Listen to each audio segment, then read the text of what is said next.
உடல் ஆரோக்கியத்தில் கவனம் வேண்டும், பயணத்தில் கவனம் வேண்டும், நேரத்துக்கு சாப்பிடணும், நேரத்துக்கு தூங்கணும். தேவையில்லாத மண்டை பிச்சுக்கிற மாதிரி சில பிரச்சனைகள் வரத்தான் செய்யும். நம்பிக்கை துரோகங்கள் இருக்கத்தான் செய்யும். உங்ககிட்ட வாங்கி சாப்பிட்டவங்களே உங்களுக்கு துரோகம் செய்யத்தான் செய்யும். இந்த காலகட்டத்தில் கொஞ்சம் நிதானமாக பொறுமையாக, சில டைமில் நீங்கள் இந்த ஊரை விட்டு வெளியே போயிருந்ததே நல்லது. சனியும் செவ்வாயும் சேரும் காலங்களில் தேவையில்லாத மனக்குழப்பங்களை கொடுக்கும். அதே நேரத்தில் கவனமாக இருங்க. இரவு பயணத்தை தவிர்ப்பது நல்லது. 12ஆம் இடத்துல குரு போய் இருக்கிறதுனாலேயும் ஜென்மத்துக்கு குரு வரும் நேரத்திலையும் இவங்களுக்கு சில பிரிவுகள், சில அனுபவங்கள் இவங்களுக்கு வரதான் செய்யும். ரெட்ரோ ஆன்மீகம் நேயர்களுக்கு வணக்கம். நான் உங்கள் பிருந்தா சங்கர். இன்று நம்மோடு சிறப்பு விருந்தினராக இணைந்திருப்பது தெய்வீக ஜோதிடர் டாக்டர் பாலகிருஷ்ண ரெட்டி சார் அவர்கள். வணக்கம் சார். வணக்கம். குரு பயிற்சி காலகட்டங்கள் ஆரம்பிக்க போகுது. மக்களுக்கு தேவையான நல்ல விஷயங்கள்லாம் நடக்க போகுது. ஏன்னா குருநாளே சுப விஷயங்களை மட்டும்தான் மக்களுக்கு சொல்வார். எந்த மாதிரியான சுப விஷயங்களை கொடுக்கறதுக்காக குரு பகவான் வர இருக்கிறார்? பொதுவாகவே குரு பெயர்ச்சி அப்படின் போது யாருக்கும் ஒரு பயம் இருக்காது, மனோதைரியம் இருக்கும், சந்தோஷம் இருக்கும்.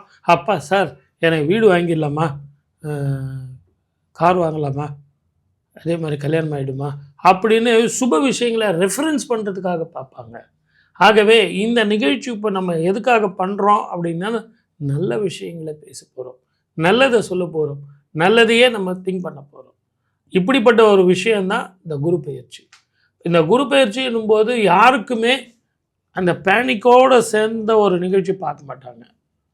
இப்போ சனீஸ்வரரை பார்க்குறாங்கன்னு வச்சிங்களேன், சனி பெயர்ச்சிக்கு பார்க்கும்போது பயம். நீங்கள் இந்த கோயிலுக்கு போயிட்டு வாங்க சார், சார் அங்கேருந்து பிரசாதம் கொண்டு வரலாமா, கொண்டு வரக்கூடாதா, இப்படின்லாம் கேள்விகள் இருக்கும். ஆனால் இங்கே அப்படிப்பட்ட கேள்விகளுக்கு இடமில்லை. குரு பார்க்க கோடி நன்மை. ஒவ்வொரு ராசி ரீதியாகவும் எந்த மாதிரியான பலன்கள் இருக்கு அப்படின்னு ஒவ்வொரு ராசி ரீதியாக பார்க்கலாம் சார். சிம்ம ராசிக்காரர்களுக்கு இந்த குரு பயிற்சி காலகட்டங்கள்ல குரு ஏதாவது பெரிய மாற்றத்தை கொடுக்க போறாரா? பெரிய மாற்றத்தை நிச்சயமா தருவார். அது சுபமாக இருக்குமா அப்படின்னு நம்ம பார்க்கணும். பொதுவாகவே எல்லா ஜோதிடரும் எடுத்த உடனே ஜென்மராமர் வனத்திலே அப்படின்ற பழமொழி சொல்லுவாங்க. ஆனால் குரு ஜென்மத்தில் வந்தால் கூட 5, 7, 9 பார்வை ரொம்ப நல்லது. குருவுக்கு ஸ்தான பலம் தான், பார்வ பலம் தான், ஸ்தான பலம் கிடையாது. அப்போது அந்த பார்வ பலம் 5, 7, 9க்கு உடையும் போது பூர்வ புண்ணிய ஸ்தானம், கடத்திர பாவம், பாக்கியஸ்தானம் எல்லாத்துக்கும் விடும். அப்போ இதெல்லாம் பலம் பெறும். இருந்தாலும் உடல் ஆரோக்கியத்தில் கவனம் வேண்டும், பயணத்தில் கவனம் வேண்டும், நேரத்துக்கு சாப்பிடணும், நேரத்துக்கு தூங்கணும். தேவையில்லாத மண்டை பிச்சுக்கிற மாதிரி சில பிரச்சனைகள் வரத்தான் செய்யும். நம்பிக்கை துரோகங்கள் இருக்கத்தான் செய்யும். உங்ககிட்ட வாங்கி சாப்பிட்டவங்களே உங்களுக்கு துரோகம் செய்யத்தான் செய்வார். இந்த காலகட்டத்தில் கொஞ்சம் நிதானமாக பொறுமையாக, வெளிநாடோ வெளி மாநிலமோ, சில டைமில் நீங்கள் இந்த ஊரை விட்டு வெளியே போயிடுறதே நல்லது. மன நிம்மதியை கொடுக்கும். எனக்கு வேலை கட்டிடுச்சு சார், நான் அமெரிக்கா போகிறேன் சார், அட்லீஸ்ட் நான் பெங்களூர் போகிறேன் சார் அப்படின்னா அது நல்லது, நிம்மதி தரும்.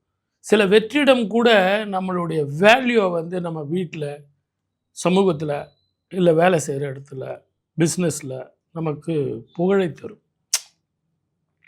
அவர் இருந்தார்னா எப்படி இருக்கும் தெரியுமா, அவர் இருந்தார்னா எப்படி செய்வார் தெரியுமா, எங்கள் அப்பா இருந்தார்னா, எங்கள் அண்ணன் இருந்தார்னா, எங்கள் வீட்டுக்காரர் இருந்தார்னா, அப்படிங்கிற அந்த மனோபாவத்தை கொடுத்துரும் அந்த வெற்றிடம். ஆகவே அன்பாக இருங்க, அடிமையாக இருக்காதீங்க. அதே நேரத்தில் கவனமாக இருங்க. இரவு பயணத்தை தவிர்ப்பது நல்லது. சனியும் செவ்வாயும் சேரும் காலங்களில் தேவையில்லாத மனக்குழப்பங்களை கொடுத்துருவாங்க. கண்டிப்பா சார். நீங்க இப்போ நிறைய விஷயங்கள்ல சிம்ம ராசிக்காரர்கள் ரொம்ப கவனமா இருக்கணும்னு சொல்லியிருக்கீங்க.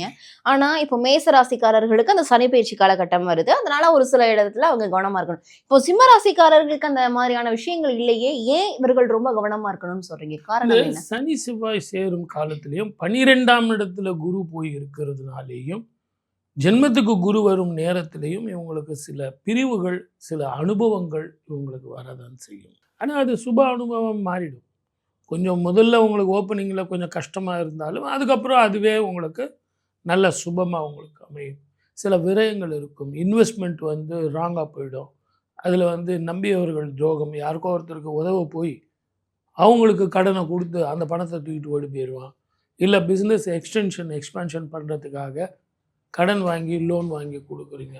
அதனால தான் அடுத்தவனுக்கு நீங்கள் ஜாமீன் கொடுக்கறதோ அடுத்தவனுக்கு வந்து நீங்கள் கொடுக்கறதோ உங்களுக்கு வேண்டாம். உங்கள் வேலை என்ன வந்து கண்டிப்பார். நான் அவங்களுக்கு பஞ்சாயத்து பண்ணுறேன், இவங்களுக்கு பஞ்சாயத்து பண்ணுறேன். அந்த பெருதனத்துக்கு போனீங்கன்னா நமக்கு தேவையில்லாத மனக்குழப்பமும், அந்த மனக்குழப்பத்தினால வயிற்றில் வந்து அசிடிட்டினால் மனக்குழப்பம் வந்து அதிகமாகும், நரம்பு பிரச்சனை வரும், தூக்கமின்மை இருக்கும். இவர்களுடைய பொருளாதார முன்னேற்றம் அப்படின்றது எப்படி இருக்கும் சார்? வரவுக்கும் செலவுக்கும் சரியாக போயிடும். கடவுளை அளந்து கொடுப்பார். அடிப்படை பிரச்சனைகள் பயம் இல்லை, கௌரவம் பாதிக்காது. இருந்தாலும் ரொம்ப அகலக்கால் வச்சிங்க அப்படின்னா தேவையில்லாத சிரமங்கள் கொடுக்கும். ஆகவே ரொம்ப ரொம்ப ஜாக்கிரதையாக இருக்கணும்.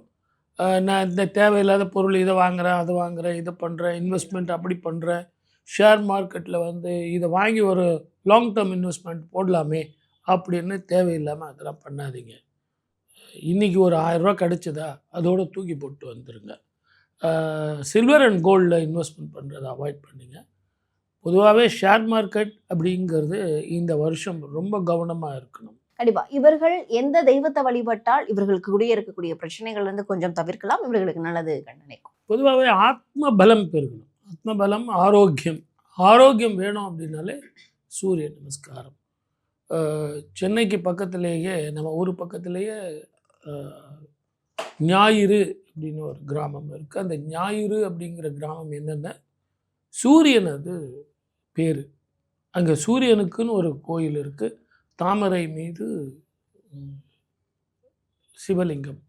அப்படிப்பட்ட அந்த கோவிலில் வந்து கோதுமை பண்டங்களால் செய்த பொருட்கள் வந்து, அப்படி இல்லைன்னா கோதுமை தானம், அதை ஞாயிற்றுக்கிழமையில் காலையில் போயிட்டு சுவாமிக்கு அபிஷேகம், அதே மாதிரி வஸ்திர தானம், வஸ்திரம் வாங்கி கொடுத்து ஷோடச அபிஷேகங்கள்லாம் நீங்கள் செஞ்சீங்க அப்படின்னா அற்புதமான பலன் கிடைக்கும். ஆனால் இந்த ஞாயிறு கிராமத்துக்கு நீங்கள் ஞாயிற்றுக்கிழமையில் போய் செய்கிறது அற்புதம். குருனால சுபர்தனமா. இப்போ சனீஸ்வரர் அப்படின்னா ஒரு பயம். குரு அப்படின்போது குரு பார்க்க கோடி நன்மை. அவர் பார்த்தாலே நமக்கு நல்லது நடக்கும். கல்யாணம் நடக்குமா சார்? நடக்கும். வீடு கட்டலாமா சார்? கட்டலாம். குழந்தை பிறக்குமா சார்? பிறக்கும். சார் நான் வீடு வாங்கிட்டு வெளியூருக்கோ வெளிநாட்டுக்கோ போகலாமா சார்? போகலாம். இப்படி நான் சுப பலனாக சொல்லிக்கிட்டே போகலாம். மற்ற கிரகங்கள், அசுப கிரகங்கள் பார்க்கும்போது எதிரிகள் வெல்லலாமா சார்? கோர்ட்டு வழக்கு ஜெயிக்கலாமா சார்? இப்படி நெகட்டிவாக போகும். ஆகவே தான் இந்த குரு பெயர்ச்சிக்கு வருஷத்துக்கு ஒரு முறை மாறும்போது ஒரு மிகப்பெரிய எழுச்சி மக்களுக்குள்ள. இப்போ 12 வருஷத்துக்கு ஒரு முறை தான் கடகத்துக்கு வந்து குரு வருவார். அப்படி வரும்போது அங்கே உச்சம் பெற போகிறார். ஏற்கனவே அவர் குரு வந்து உச்சம் பெற்றால் எப்படி இருக்கும்? இன்னும் சூப்பராக இருக்குமே, அதிக சுப பலனை கொடுக்குமே, நாடு செழிக்கும், ஊரெல்லாம் செழிக்கும், மக்களெல்லாம் செல்வமாக வாழ்வார்கள், நிறைய பணம் சம்பாதிப்பீங்க. போர் பதட்டம் குறையுமா? குறையும். சில நாடுகளில் ஏற்படக்கூடிய மதக்கலவரங்கள் குறையும். நீரினால், நெருப்பினால், இயற்கை அழிவுகளால் ஏற்படக்கூடிய பிரச்சனைகளுக்கு சில தீர்வுகள் வரும். வேற்றுமொழி இனத்தவர்களால் இருந்த பிரச்சனைகள் மழை போல வர்றது, பனி போல தீர்வு. இதில் நிறைய பேர் வந்து உங்களுக்கு மறைமுகமான எதிரிகள் தொல்லை இதெல்லாம் போகும். பொதுமக்கள் சந்தோஷமாக இருப்பார்கள். இதில் நம்ம கவனிக்க வேண்டியது இந்த தங்கமும் வெள்ளியும். ஒரு சாதாரண மனிதனுடைய வாழ்க்கையில் தங்கமும் வெள்ளியும் தானே முக்கியம். ஒரு கல்யாணம் ஆக வேண்டிய குழந்தைங்க இருக்கும், அவங்களுக்கு எப்படி சார் நகை வாங்கிறது அப்படின்னா, இந்த தங்கம் உச்சத்தில் போகும்போது கொஞ்சம் ஏறத்தான் செய்யும். இருந்தாலும் தங்கம் எப்பவுமே ஒரு முறை ஏறிச்சுன்னா இறங்கிறதுக்கான வாய்ப்புகள் இல்லை.